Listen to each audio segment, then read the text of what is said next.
আসসালামু আলাইকুম। Welcome to Emran Green House. আমি মিসেস এমরান আবারও চলে আসলাম আপনাদের সাথে কিছু একটা শেয়ার করব বলে। আই হোপ সবাই ভালো আছেন। ভিডিওটি ওপেন করার জন্য মেনি থ্যাঙ্কস। আজকে ছিল উইকেন্ডে, বন্ধের দিন।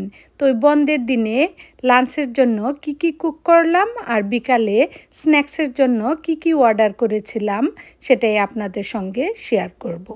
ভাবি, আপু এবং ভাইয়ারা শুরুতেই একটা লাইক এবং শেয়ার দিয়ে দেখতে থাকুন। আজকে লাঞ্চের জন্য রান্না করেছিলাম এই যে চিকেন বেস্ট। এই চিকেন বেস্ট আমার ছেলে মেয়ে অনেক বেশি লাইক করে। আর আমরা হাজব্যান্ড ওয়াইফ এত বেশি লাইক না করলে খাওয়া হয়ে যায়।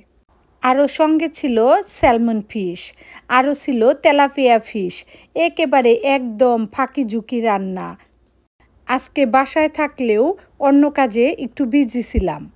আর হাতে যখন সময় কম থাকে, ভাবি, আপু এবং ভাইয়ারা এভাবে শুধু মাছ ফ্রাই করে দেখুন, অনেক মজা লাগে।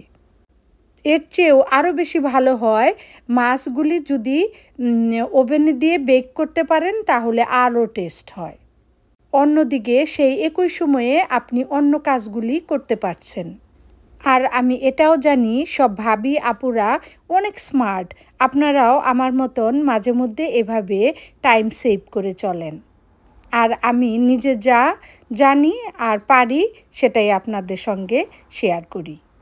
আসলে মাঝে মধ্যে শরীর ভালো না লাগলে কিংবা ঘরে থেকেও অন্য কাজে বিজি থাকলে এভাবে একটু তাড়াতাড়ি ফাঁকি ঝুঁকি করে রান্নাটা শেষ করি। চিকেন বেস্টটা প্রপারভাবেই রান্না করেছিলাম, একেবারে সব মশলা দিয়ে সব কিছু দিয়ে মনোযোগ দিয়েই। আর মাছগুলি ওভাবে ভেজে নিলাম, মাঝে মধ্যে মশলা ছাড়া শুধু ব্ল্যাক পেপার আর সল্ট দিয়ে তেলে দুই পিঠেই সুন্দর করে গড়িয়ে ভেজে নিলেও দেখবেন অনেক টেস্ট লাগে খেতে, একটু ভিন্নতা।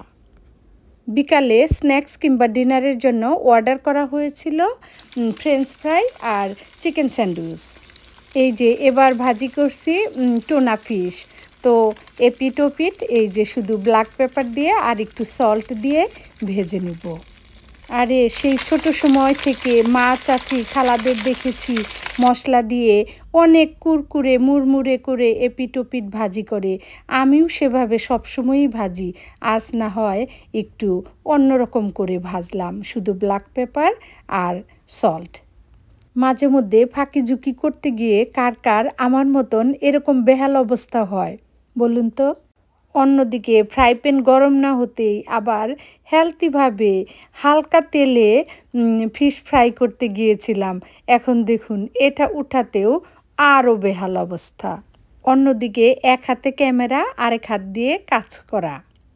দেখতে ভালো না হলেও খেতে অনেক টেস্ট হয়েছিল। এই চিকেন বেস্ট এবং ফিশ ছাড়াও ফ্রিজে ছিল সবজি, ভাজি, ডাল। এরকম ফিশ আর চিকেন বেস্ট আমার ছেলে মেয়ে অনেক লাইক করে, কারণ এগুলিতে কোনো বোনের ঝামেলা নেই। আমাদের মতন এরকম ঝামেলা মুক্ত আর একেবারে ফাঁকি ঝুঁকি রান্না কে করেন কমেন্টস করে জানাবেন। সবাই ভালো থাকবেন। থ্যাংক ইউ ভিডিওটি দেখার জন্য। আবারও দেখা হবে, কথা হবে নেক্সট ভিডিওতে। ততক্ষণ সবাই ভালো থাকবেন, আনন্দে থাকবেন, যত্নে থাকবেন।